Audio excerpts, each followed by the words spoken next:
All right, welcome back to the shop. So this is just a real quick video on the rear steering on these M1161 M1163 Growlers. It's not a video on how to use the rear steering or when you should or shouldn't use the rear steering. Look back at the Marine's TM manual, the technical manual for the operators, on when it's safe to use it. Don't use it on hills. Don't use it in areas where you can roll the machine.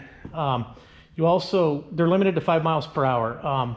Once you get above 5 miles per hour, the system's going to lock anyway, so you can't use it. But in case it malfunctions, don't do that. Or if you change your transmission computer to an aftermarket transmission computer, then it won't have that safety function. So whatever you do, be safe with these things. Guys have rolled these.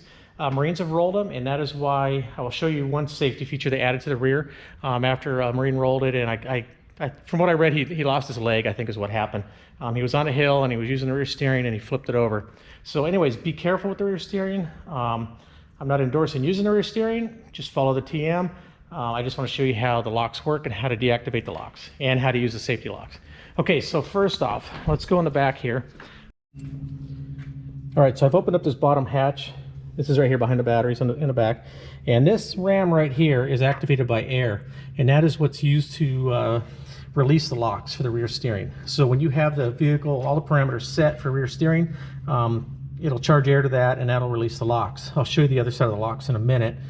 These two cylinders here, there's one here and one on this side, these black ones, those auto relock it. Most growlers, almost every growler I've worked on, those have been bad. We've had to change them. We actually had 1 or 2 growlers that came through here, but those were still good. But if those aren't working, it's not going to relock the system. And you need to be aware of that. You need to be careful of it. You should check that. And if those are bad, you need to change those. Otherwise, don't use your rear steering because it's not going to relock. And the problem is, if you have any kind of a malfunction, this thing could start steering on you on the freeway or high rates of speed, and it won't be locked out. So you won't be able to control the vehicle. This here is just a switch that just determines where it's at. So the system knows it's in or out. Okay, let me go down to the bottom.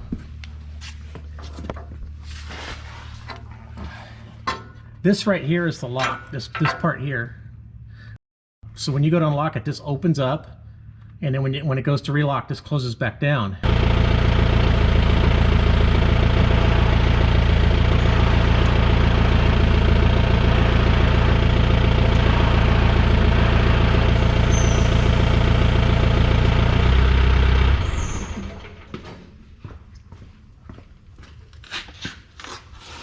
And what that does is it stops. This here is hooked up to the tie rod here for the steering. There's one on each side. And when you steer the rear, this goes in or out. And this locks it so it can't move. So what they've done as an added secondary lock to this is they put these pins in here. The original ones didn't even have holes here. They had to drill them out. But the newer ones all have this hole. So you take this clip here, you put it through here, you latch it, and then no matter what, even if you have all the parameters set in the vehicle, the rear steer can't unlock. This is a mechanical lock that can't be overcome.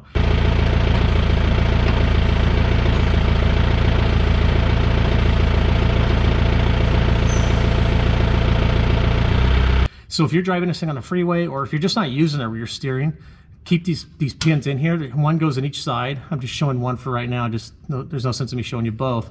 But this will keep it from ever accidentally unlocking, so the rear steering cannot work. And what we do is we just hang them on the back here. Here's this one for the right side. When we have them off, we just hang them on these two tie-down points, and that just keeps us from losing them. But if you're going to be on the freeway, you're going to be going high rates of speed, and you're not going to use the rear steering, put these in and keep those in there so that it can't accidentally steer on you. All right, so to use the rear steering, first off, you need to start the vehicle. And remember, when you use the air system, you need to have, turn on your compressor. You have to have air built up because the lock is deactivated by air. So if you don't have air built up in the tank, you're not going to be able to deactivate the locks on it. And then you have to have it in either reverse or first. There's actually 2 switches inside the shift unit here. And if it's not in reverse or first, it's not going to work. So I'll just go down to first gear right now. So I have my foot on the brake, engine's running. Transmission's in first gear. Lift the safety lever, actuate the system. I've got a green light. If you do get flashes, the TM does show what the codes are, and those could be anything. They could be like if I take it out of right there, so I'm getting 2 blinks. And if I look up that code, that's going to tell me it's that I don't have it in first or reverse. So I go back to first, and once you've made a code, you've had something not set right, it's not going to work again until you shut the system off and then rearm the system. And then just to move to the right, move the joystick to the right, go to the left, move to the left. Let me show you here. This is moving it to the left, and that's moving the joystick to the right. And if I take it out of first gear, or take it out of reverse, or if I get above 5 miles per hour, it's going to recenter itself and it's going to relock itself. You can hear the air come out right there. That's the air pushing out of that unlock ram by the gas struts. And then now you can see I have a code because 1, 2, 3, 4. Have to look that code up, but that's going to be because I took it out of gear when I added steering. We also have a flasher here too. This is the same code as this. Okay, so I have my codes flashing because I put it into gear, or put it into third gear while I was using the system. So to rearm it, if I go back down to first, it's not going to work again until I shut it off, rearm it, I have no codes flashing, and then the system will work again.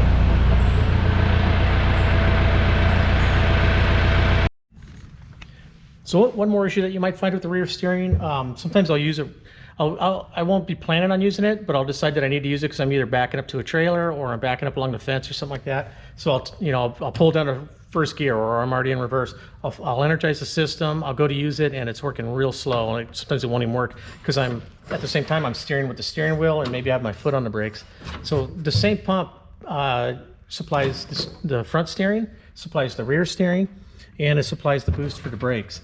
So that pump, especially at an idle, it can't generate enough pressure, enough volume to do all three at the same time. Sometimes it will, sometimes it won't. I mean, usually it won't. So I'll find myself going to steer, and it's like, come on, it's not working.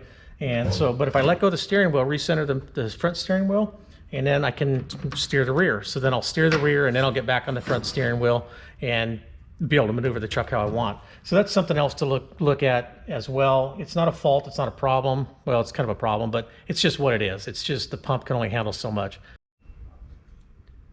All right, so thanks for watching. It's just a real quick video on how the lock system works on the rear steer on these. Use your own judgment on using it. I'm not telling you to use it. I'm not telling you to not use it. It's up to you. It's your truck.